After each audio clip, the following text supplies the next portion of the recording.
extensive promise.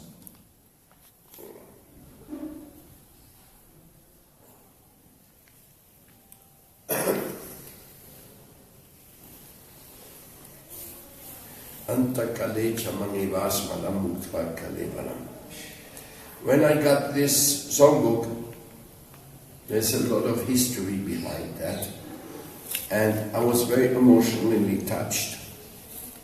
As a matter of fact, I love this songbook, and the songs in it, obviously. They were composed by Mangala, Gorsunda, and two sisters. Or even more maybe, but a very special family in Hawaii. And the emotion which arose from that family was very intensive from the beginning. I met them, and they shared a deep friendship with us from the beginning. Very artistic, and Gorasunda had an accident when he was, I think, 20 or 21 or 19. He jumped into a lake without looking what was inside, hit his head, and became paralyzed. He was taken all the way from Puri, India, to there. And great efforts were made to recover, but he's still paralyzed, and just his hands, his arms had some little improvement. So I knew him from a little boy. He was a little boy, like 9 years old. So I was also very affected, and I visited him in Hawaii. It's already more than 10 years ago. The time passes on so fast. That time, he was crying to me. He said, I don't know what to do with my life now. Paralyzed in bed. And so I said, listen, Gorsunda, your mind is working and your mouth is working. The only thing I really use for service is my mind and my mouth. I don't do much more. I'm not doing carpentry work. I'm not doing bricklayer's work. I'm not a physical medic assistant who takes operation of people. I don't use my hands and my feet very much. I mean, the feet, I do in parikrama, of course, but I say, what I'm doing, you can also do. So then Gorasunda, he started doing what I suggested to him. He started preaching on Skype. He could manage the computer and everything. And he also made this songbook. The songbook was made by Gorasunda and family. But he is behind it as a poet. He also recorded a song CD of these songs. So, Songs of the Holy Master. Now, this was inspired very much by Gurudeva Tulananda's Spanish rendering of the songs. Because I always told him, hey Gora, let us also have bhajans in English, why not? I mean, let's be honest. We sing Bengali and Sanskrit songs, and even after singing it for years, we still don't know what each line means. Unless you're kind of a language genius and you're really, really doing it. But I watch myself and I say, the mind is not connecting two languages at the same time, at least not with me. So if I want to feel a song, I want to get a real feeling of it, I have to sing it in my own language. And that's been done all over India. Everyone, every area in India, every region, they do sing their songs in their own language. The Manipuri sing Manipuri songs, the Bengali sing Bengali song, the Hindustani sing Hindustani song, the Telugu they sing Telugu songs. So it's not like we are inventing the wheel or something, or reinventing. We're just seeing what has been done and how people have managed the devotional approach through song. Now, when Prabhupada started his mission, there was a big problem that immediately there were people from so many languages, and so he chose to let us chant primarily Mahamantra, because we don't need a big translation of that. That's easy to understand. Oh my Lord, please let me be an instrument of your love, Hari Hari Bol. But even that we like to translate. Even that's sweet when we sing it in the translation. It makes us feel so committed. You can sing it in front of Christians and they go, oh my Lord, please let me be an instrument of your love. You can sing it in front of everybody. It is a universal prayer. Of course, Sanskrit Mahamantra is all wonderful, maximum. But this is that you have a feeling, you have a connectedness. Spiritual connectedness, that's what we want. Why people come to the temple? Because something attracts them. Then if they feel connected what's going on there, then they come back. So everything depends in life upon connectedness. The most easy connectedness to achieve is the connectedness with prasad. You taste the prasad. I want some more of that. So prasadam is a connectiveness. It connects us. Every time we sit down, the bell rings, everybody comes running. That is a connectiveness. Going to the kirtan with joy is a connectiveness. Doing seva, going out and doing any kind of seva, you do that because you are connected. If you're disconnected, then you how can you do it? Like Vrinda Kunja is a connection. Even if you live outside, after you've been here for 1-2 months, then you go to Africa or to Colombia, you will have a connectedness, even with a physical place. But one sentence I read today, it says, when you go to the temple and to the ashram, you're meeting God in the form of a community. It's very interesting. You're meeting God in the form of the cook, the lecturer, the pujari, the receptionist, all these people belong to a community, and you look in the eyes, you say, who are you? You belong here? I also belong. So we have a connection. This connectiveness is what life is all about. Without connectiveness, and we call it Nitya Sambandha, eternal connection. Now, as devotees, we have an eternal connection with each other? Of course. Because by chanting Mahamantra, we are all connected. You chant Mahamantra, I chant Mahamantra, immediately we are connected. This is maybe not so easy perceivable, but just like Swami Vidyanananda, he wrote me a letter, and the Gita Jayanti is today or tomorrow? Tomorrow. 30. Tomorrow. No, day after. Day after tomorrow. Anyway, he wrote me a letter. He wanted us all to chant the 12th chapter of the Bhagavad Gita all around the world at the same time, so that we have a connectiveness. And what time will be that be universal? 6 p.m. India. 6 p.m. India. Yes. So I sent a message out yesterday. Let us chant the Bhagavad Gita. Let's be connected. So connectedness does not mean physical connectedness.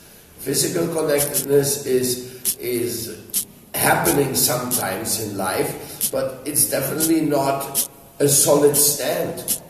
Because physical connectedness, as soon as somebody has to go to another city, that's not there. Somebody leaves the body, it's not there. The physical connectedness is not what we are talking about. Even though it's not excluded either. Like the baby's connectedness with the mother is very intensively physical also.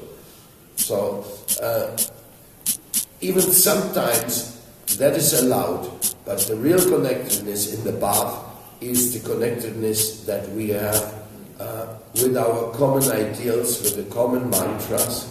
Sampradaya vihinaya mantas tenis palamata. It says in the scriptures, and unless you have been initiated in the mantra, in the proper mantra, then it will not have effect. The mantra has to be surcharged with connectiveness. This connectiveness, I know you, I love you, I believe in you, this is it. What is our connectiveness? Very simple. We have a powerful super connectiveness. What's that called? I help you.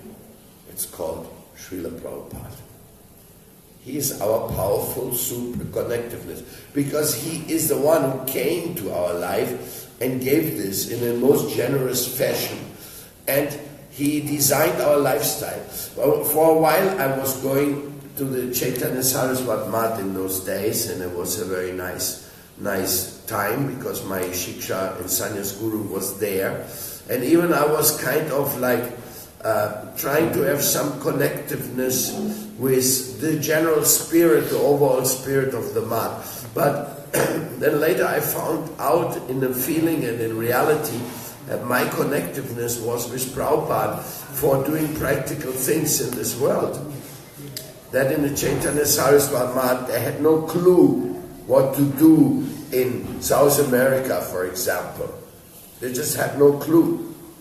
And how could they? They'd never been there, they didn't go to the West. Srila Maharaj didn't go to the West. He's a loving Vaishnava philosophy sitting or preaching in India and having the India panorama. But he didn't see. Of course he had a vision by his connectiveness with us. He could see many things of the Western world, but for the practical program, we needed the intensive presence and connectedness of Srila Prabhupada. And sometimes you say, oh, Gurudeva ki jai, Jai Srila Prabhupada, or you like we meeting with somebody, and we look at it, who are you? Oh, to who do you belong? And they say, Prabhupada. Oh, Prabhupada. It's our connection, our family connection, our backing, our passport, our life. Prabhupada. Even though there's many nice preachers out there, I'm supposed to be a bit eloquent in my way of speaking. So what? That's just adding a bit to our connection with Prabhupada. If I can make my speaking helpful for you to get more connectedness with Prabhupada, Haribol, that is good. That's a good purpose of my speaking. If I have no connectiveness with Prabhupada, then what else I'm going to give you? I mean, sometimes Swami Maharaj and myself, we're looking at what people have to say. Maybe this scientist and that scholar, and because he's doing research work for Manu, he comes about many things, even people I never heard about, and bright minds, good insights. But we never met anybody we got so attached to that now we are always listening what they are saying and what is the latest thing they do. It's not that way. They give a little insight, but there's no connectiveness that you want to be. Like, I like the Dalai Lama. He's a really kind old man. And when he speaks, he really speaks like a loving grandfather. He does. But what he says is not giving me any connectedness to Prabhupada or to the depth of Prabhupada's teaching. No, it's very like lovey-dovey, we are all one family. And that's nice, I appreciate, I can also connect to that. But we have to go deeper. And that is our connectiveness, is the depth of what we are getting from the reality of Prabhupada. And Prabhupada gave us community. He gave us a whole lot of wonderful things. Now,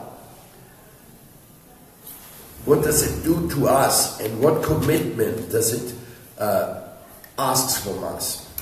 That is something we can only watch with surprise. Watch it with total surprise.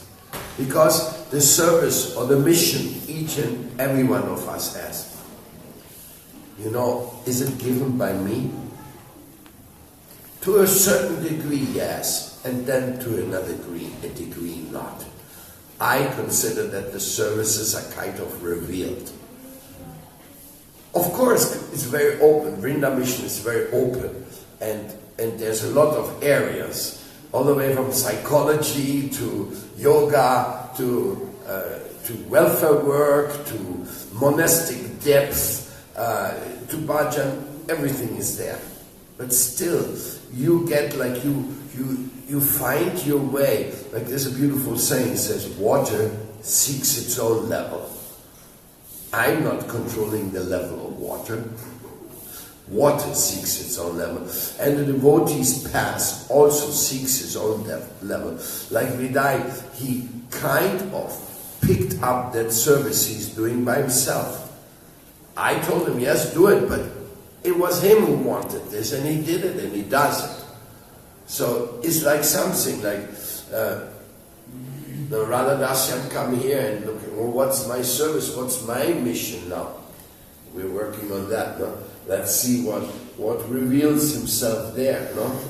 The inbound yoga came the way, and then Raval said, I have to do this. I asked her, it's not just me, it's like inclination, like leading an ashram, being here, being responsible for a certain area in the world, like the Swamis. They have certain areas, and sometimes they may expand, and sometimes they may change, because the sannyasis in the mission, they're like, what you would call it? Yeah, I guess they're like generals. General, a stupid word when you think where it comes from the military. But they're like very strong, deep responsibility in the life of others. Very committed. Like, not only sannyasi, even temple president is such a great charge. For somebody being a temple president, I cannot empower him. Only Krishna can empower him to be a temple president, because you need Krishna's empowerment to do it. I may say, hey, try it, become qualified, see how you feel. Like Krishna Anushandanam, she came from her past, and before we knew it, she was in charge of Kito Mandir.